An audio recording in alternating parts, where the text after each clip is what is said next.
Je me rappelle même plus qui c'est, ton Agnès.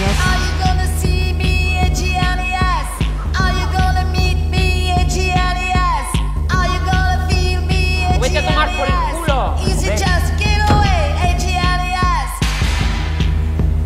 T'es venu jusqu'à Marseille pour écouter un disque.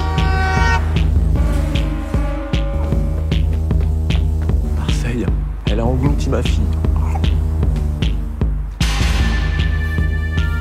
Mais plus fort! Moi, je fais la bouffe aussi. Une vraie philologie.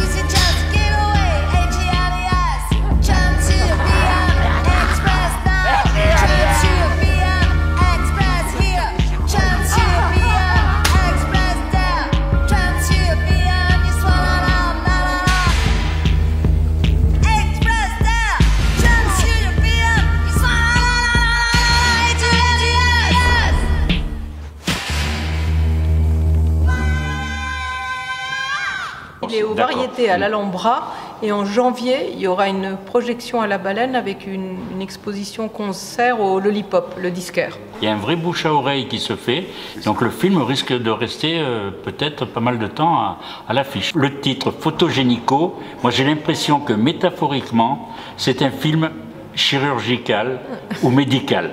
Est-ce que vous pouvez le penser comme ça avec ce que moi j'ai pu voir sous-jacent dans le film par rapport à ça? Par rapport aux personnes, par rapport à la réparation, par rapport à l'optimisme. On voulait un petit peu quand même le contraire, c'est revenir à l'essence du cinéma, c'est-à-dire quelque chose qui imprime la pellicule, qui nous attire, qui est beau, qui est une beauté étrange. On filme des acteurs qui sont des créatures, des couleurs, des graffitis, donc on l'imaginait comme quelque chose de photogénique, peut-être un peu dans les marges, mais le contraire de téléfilm, de quelque chose de assez fastueux, technicolore. Oui, c'est complémentaire de ce que je viens de dire, parce que je dis chirurgical parce que justement, il fait une introspection quand même. Et ça, c'est sous-jacent, mais en même temps, moi je trouve que c'est pour ça que je dis que c'est médical. Pour moi, c'est un film médical. Bon, donc il fait du bien. Il fait du bien. Donc il peut soigner des personnes qui peuvent souffrir comme ça après un deuil, quoi. Ah oui. Génial, tant merci. mieux. Ah bah, c'est bien un film médical. Oui. J'aime bien. Ça vous plaît? On l'a jamais dit? Non, j'adore comme genre. Parce qu'un de mes films préférés, c'est Faux Semblant, qui est un film très médical. Et donc d'être associé à ça, c'est un compliment. Merci. Voilà. Oui, non, moi je l'ai ressenti de cette façon-là. Bah, tant mieux, c'est super. Alors, justement, Marcia Romano, donc c'est vrai qu'on n'a pas dit vos noms au début, Marcia Romano et Benoît Sabatier, donc vous êtes les deux réalisateurs du film, réalisateur et réalisatrice. Marcia, vous êtes scénariste depuis 25 ans, donc est-ce que ce besoin de faire des films que vous réalisez, c'est un petit peu par rapport aux films que vous avez fait, grand public, les choses comme ça, est-ce que c'était pour vous distancier un petit peu de ça? Oui, parce qu'en fait, le cinéma, je suis scénariste pour les autres, je me mets au service des autres, voilà, des réalisateurs comme scénariste, mais c'est vrai qu'à un moment, en fait, j'ai ressenti le besoin, surtout dans ma rencontre avec Benoît Sabatier, de faire des films, et effectivement de faire des films qui ne ressemblent pas aux films sur lesquels je travaille comme scénariste. Voilà. Et en fait, une réalisatrice avec qui je travaille m'a demandé est-ce qu'un jour tu vas faire un film normal? Et en fait j'ai dit bah non, toi tu les fais très bien. En fait les films normaux, les gens pour qui je travaille le font merveilleusement bien. Donc en fait ma rencontre avec Benoît, c'est justement pour faire un film différent. C'était ce qui justifiait, je trouve, le passage à la réalisation. Alors il y a 25 ans que vous êtes à Marseille. Quand on habite Marseille, on voit tous les lieux tels qu'ils sont. Dans votre film, donc c'est un petit peu une photographie aussi de ce milieu-là, et en même temps vous nous faites voyager justement dans cet univers qui, vous avez dit aussi que c'est toutes les histoires qu'il y a dans ce film, vous les avez vécues. Oui, parce qu'en fait, même nos films, avant nous faisions des films autoproduits, nous partons toujours de la ville, de Marseille, donc effectivement c'est tout un tas de choses qu'on emmagasine dans notre quotidien, et qu'après on met en forme, une forme fictive qui rassemble, voilà, qui est une sorte de mosaïque ou de collage de tout ce qu'on vit ici au quotidien. Il n'y a pas besoin de reconstruire peut-être, pour parler du cinéma traditionnel, quelque chose qui existe et qui est sous nos yeux. C'est un peu ça l'idée aussi. C'est ça, totalement. En fait, moi j'avais une méfiance par rapport au cinéma français, où beaucoup se réclament de la nouvelle vague et font un cinéma qui est un peu un cinéma pour les critiques. En fait, j'ai l'impression malgré nous, on est revenu à l'essence un peu de la nouvelle vague. On a voulu tourner dans les rues de Marseille, comme Godard le faisait, avec À bout de souffle, dans les rues de Paris, sur les Champs-Élysées, quelque chose d'énergique, de frais, de nouveau, en essayant d'inventer sur la forme, les zooms, le montage. Donc, pour revenir à votre question d'avant, moi j'ai l'impression que le cinéma normal, c'est le nôtre. C'est le cinéma qui est plus formaté et conformiste, qui est un cinéma qui n'est pas normal. C'est un cinéma qui se plie à des règles qui ne sont pas obligées d'exister. Nous, on fait le cinéma où on filme les rues qu'on connaît, les gens qu'on connaît, des histoires qu'on a vécues. Donc tout ça me semble assez normal. Oui, avec l'idée toujours de garder dans le projet une part d'expérimentation, c'est-à-dire des choses qu'on a envie d'essayer, donc d'avoir cette liberté de pouvoir tenter des choses pour le meilleur et pour le pire, mais c'est pas grave, parce que de toute façon, nous on aime les films comme ça, c'est-à-dire où en fait, c'est pas grave s'il y a des choses qui marchent mieux que d'autres, en fait, c'est un tout, parce que c'est un tout qui expérimente, qui essaye, voilà. Si possible, de façon ludique, voilà. bien sûr. Oui, voilà. On peut dire que c'est un film singulier? Ah, j'espère, parce que c'est un film que nous avons créé, nous. S'il est singulier, c'est que quelqu'un d'autre n'aurait pas pu le créer, donc j'espère qu'il nous ressemble. C'est à vous de le dire. À Marseille, chaque fois que je vais au cinéma, je vous vois dans la salle. À chaque fois, je vous rencontre dans la salle. Donc, vous voyez tous les films. Oui. Alors, est-ce que ce film est singulier? Ah oui, pour moi, il est singulier, il est innovant. Et il y a un autre compliment que je voudrais vous faire, c'est par rapport aux personnages et aux comédiens, de la façon dont ils sont écrits. Parce que c'est vrai que souvent, dans le cinéma, entre guillemets, dit normal, les personnages sont tout de suite catalogués, on les identifie tout de suite. Que là, peu importe le genre de personnage, tout de suite, ils s'expriment, ils sont. Vous voyez, comme si on les rencontrait là, tout de suite. Là. Oui. Donc ça, vous l'avez voulu consciemment, c'est de cette façon-là, l'étude de ces personnages? Je pense que c'est parce qu'on écrit des personnages, mais après, on choisit des personnes pour les incarner, des acteurs ou des professionnels et des non-professionnels. Et après, il y a une sorte de retravail qui est un trajet entre l'écriture et la personnalité qu'on a choisie. Parce qu'en fait, les gens qu'on choisit pour le film ont déjà énormément de personnalité, en fait. Et après, donc, on adapte cette écriture à leur propre personnalité. Donc, les personnages que vous voyez sont un mélange entre notre scénario et eux-mêmes, en fait. Si, de par l'économie du film, on a assez peu de temps de tournage, par contre, très vite, on fédère des acteurs à travers notre casting avec qui on a une très grande complicité. À partir du moment où on a décidé qui ferait tel rôle et qu'ils ont accepté. Et là, commence le travail de répétition. Et donc, on part d'un scénario qui est très très écrit pour arriver à quelque chose de très incarné grâce au travail de répétition où les acteurs décident de changer telle phrase, tel mot, de plus mettre de leur personnalité.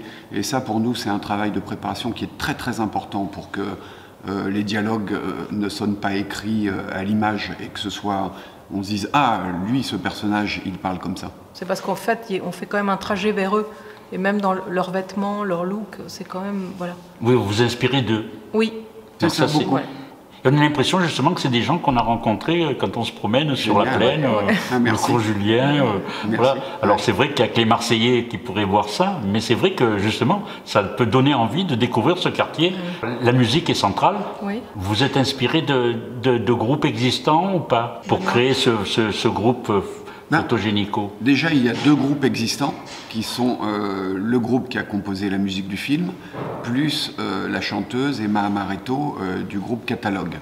Donc ça, c'est deux groupes existants. Après, nous, on a des indications, comme pour les acteurs, des indications de jeu. Là, c'est des indications de son.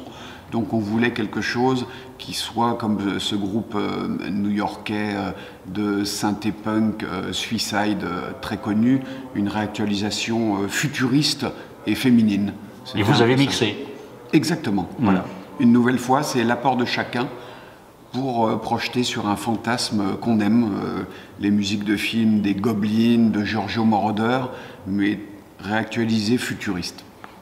Alors moi je dirais aux gens, regardez la bande-annonce, parce que c'est pas souvent que je le dis, parce qu'elle donne vraiment envie d'aller voir le film.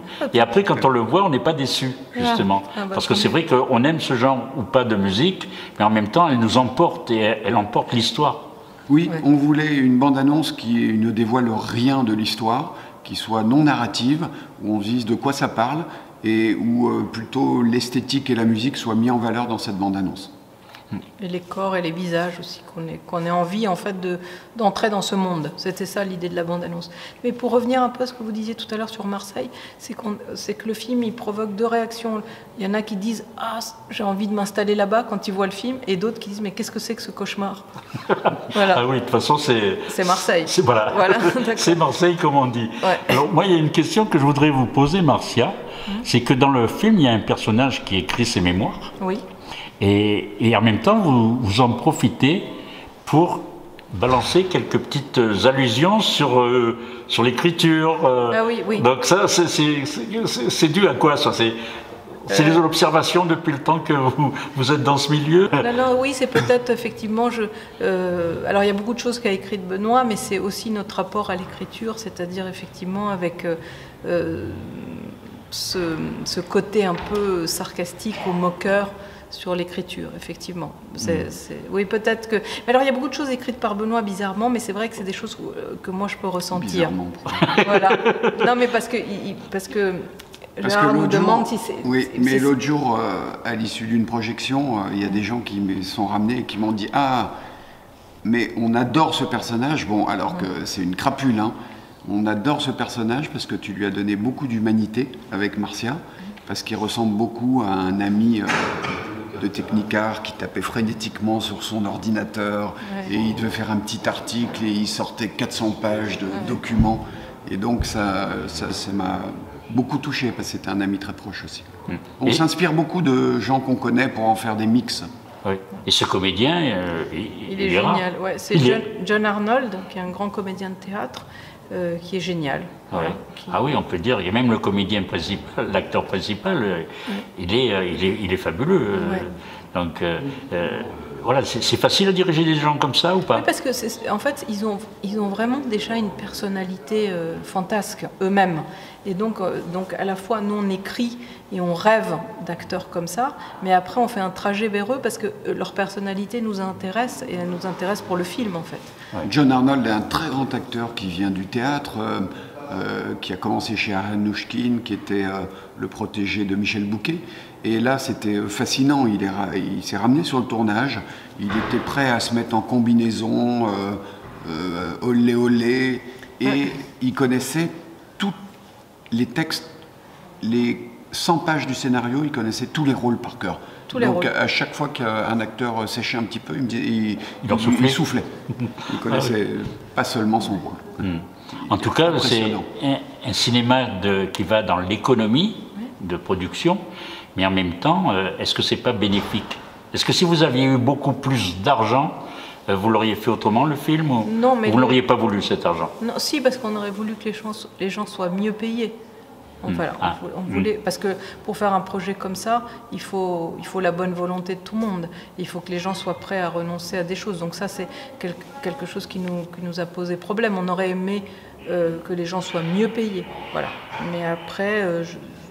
Moi, ce qui nous caractérise avec Marcia, c'est on fait pas ça, on fait pas ce métier pour s'en mettre...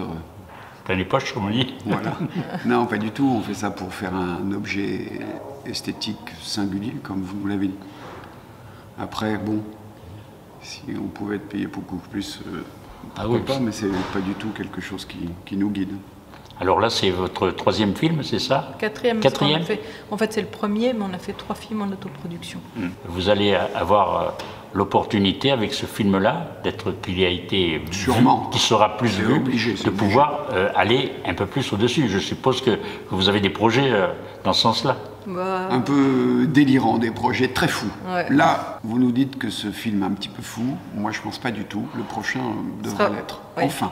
Oui, voilà. Ah, parce que voilà, vous vous êtes retenu. Là. voilà, c'est ça. là on va faire On va lâcher les chiens. Alors voilà, surveillez ce film, donc photo Lâchez les chiens, Génico, donc surveillez-le dans toutes les salles où il passe, parce que c'est vrai qu'il ne faut pas le manquer. Merci. Tous les gens qui sortent du film sont contents. On rappelle que le film est à l'affiche. Il est à l'affiche, aux Variétés et à l'Alhambra. Voilà. Et à La Baleine, nous serons le 9 janvier. Et le 10 janvier, à la grande exposition des affiches du film au Lollipop, le disquaire. Et oui, L'Alhambra, c'est une salle qu'on adore. Voilà. Et merci à vous du soutien. Ah non, mais c'est normal. Ouais. Et en même temps, ce sera bien qu'on voit cette exposition d'affiches, parce que dans le film, c'est là que vous mettez le doute. Oui, on les voit toutes. Oui. Et c'est vrai qu'on se dit, oh là là, mais c'est un vrai groupe. oui, Donc il y a eu plein. une générosité qui s'est faite alors là-dessus. Là, il y a des centaines d'affiches alternatives, Ah, etc. ah Ça oui. sera exposé au Lollipop, qui est le disquaire. Ah, bah, Voilà. ça sera à ne pas manquer non plus. Voilà. Et là, il y a des spectateurs furieux qui attendent pour nous casser la gueule, je crois. Ah ouais. Ah bon. Exactement, ouais. En tout cas, merci à Merci Marcia, merci beaucoup. Non, Ouais. merci à toi. Merci. Merci à vous. Et merci à Benoît aussi m'as d'avoir rappelé fait de ce refuser film ton magnète. qui sort des sentiers battus. Voilà. Merci. Merci. À très bientôt. Are you gonna meet me, H-E-L-E-S? Are you gonna feel me, H-E-L-E-S?